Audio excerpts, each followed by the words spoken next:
మేమంతా కూర్చోవాలి అని. అందుకే మీరు ఎంతసేపు ఆదేశిస్తే నేను అంతసేపు ఉంటాను. మీరు ఈ సమాజానికి ఇవ్వాల్సిన సందేశాన్ని మీరు ఇవ్వండి. ఎందుకంటే ఈనాడు ఆ స్ఫూర్తి తగ్గుతా పోతా ఉంది.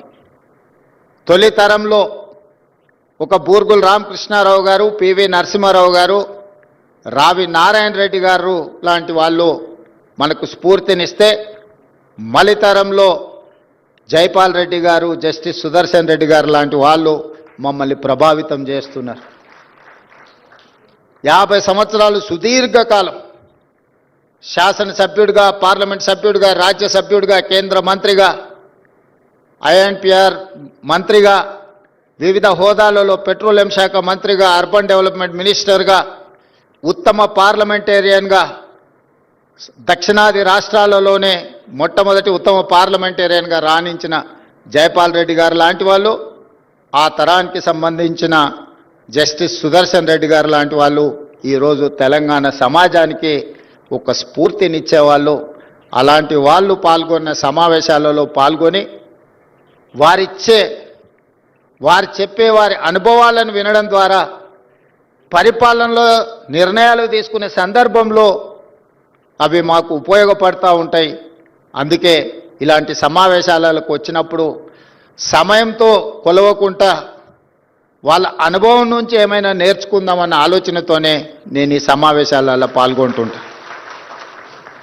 జైపాల్ రెడ్డి గారి గురించి కూడా ఒక మాట చెప్పాలి. నాకు వారికి పెద్దగా రాజకీయంగా అంత పెద్ద సత్సంబంధాలు ఏమి ఉండేది కాదు. 2014లో వారు పార్లమెంట్ సభ్యుడిగా 2000 ఓట్లతో ఓడడానికి నేనే కారణం. కానీ ఏ రోజు కూడా వారు నన్ను ఎప్పుడు ద్వేషించలే. 2019లో వారిని పార్లమెంట్ సభ్యుడిగా నిలబడమని నేనే స్వయంగా వెళ్ళి వారితో కూర్చున్నా.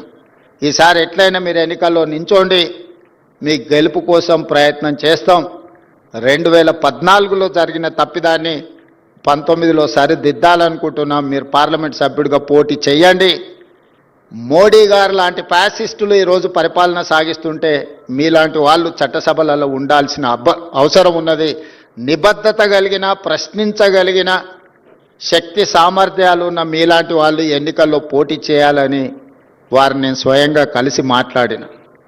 కానీ వారు అన్నారు, తరం మారింది, ఇక మేము ప్రత్యక్ష ఎన్నికల్లో పోటీ చేయడం సమంజసం కాదు, నేను ఎన్నికల్లో పోటీ చేయను, మీరు ఎన్నికలను పోటీ చేయండి, మీకు అవసరమైన మా అనుభవాన్ని మీకు అందిస్తామని 2019 ఎన్నికల సందర్భంగా జైపాల్ రెడ్డి గారు అనడం జరిగింది. అంటే సమాజంలో వస్తున్న మార్పును, ప్రజల ఆలోచనను వాళ్ళ యొక్క శైలిలో ఎన్నికలను, ప్రజాస్వామ్యాన్ని చూస్తూ ఇప్పుడు మేము ఆదర్శంగానో లేకపోతే మేము మీకు మార్గదర్శకులుగా నిలబడాల్సిన సందర్భం. మీరు ఎన్నికల్లో పోటీ చేయండి, మేము ప్రోత్సహిస్తాం, భుజం తట్టామని చెప్పి జైపాల్ రెడ్డి గారు, జస్టిస్ సుదర్శన్ రెడ్డి గారు లాంటి వాళ్ళు ఎన్నికల పోటీలో నిలబడ్డప్పుడు ప్రొఫెసర్ కోదండరామ్ గారు లాంటి వాళ్ళు అండగా నిలబడి ఈరోజు తెలంగాణ రాష్ట్రంలో ప్రజాప్రభుత్వం ఏర్పాటు